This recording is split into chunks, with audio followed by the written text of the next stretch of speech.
আবার ধরতে হবে, চ মাছ নিয়ে আজকে বাড়ি যাবি তুই।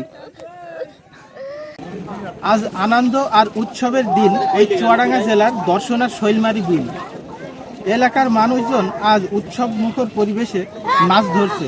দীর্ঘদিন অপেক্ষার পর এই শৈলমারি বিলটি আজ উন্মুক্ত করা হয়েছে। এখানে এসে দেখতে পেয়েছি শিশু থেকে বৃদ্ধ সবাই আনন্দের সাথে, কেউ বা পোলো, কেউ বা ঠেলা জাল, কেউ বা খেপলা, কেউ বা চার জাল, আবার বিভিন্ন রকম সরঞ্জাম নিয়ে এখানে মাছ ধরছে। আসলে আমরা যে মাছে ভাতে বাঙালি, এখানে আসলেই সেটা প্রমাণ হয়। শৈলমারি বিলে আজ শুধু মাছ ধরা নয়, এ যেন গ্রাম বাংলার হারিয়ে যেতে বসা এক ঐতিহ্য পুনর্জাগরণ। হাসি, উল্লাস আর আনন্দ ধ্বনিতে মুখরিত পুরো বিল এলাকা। মাঝে মাঝে বড় মাছ উঠতেই চারপাশ থেকে ভেসে আসে করতালি আর উল্লাস। স্থানীয়দের সঙ্গে কথা বলে আমি জানতে পেরেছি এখানে দুইটি গ্রাম একত্রিত হয়ে মাছ ছেড়ে আজ সেই উন্মুক্ত মাছ ধরার প্রতিযোগিতা শুরু হয়েছে, যেটা অনেক বছর আগে ছিল, এর মাঝে আর দেখা যায়নি।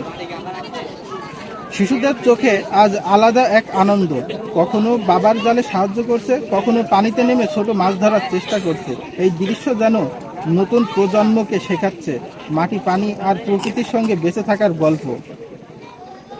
শৈলমারি বিল শুধু একটি জলাশয় নয়, এটি এই এলাকার মানুষের জীবন জীবিকার অংশ। বর্ষাকালে বিলটি হয়ে ওঠে মাছের অভয়ারণ্য, আর উন্মুক্ত দিনে পরিণত হয় আনন্দের মিলন মেলায়।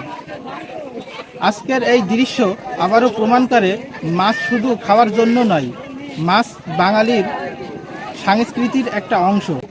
আবারও প্রমাণ করে মাছে ভাতে বাঙালি।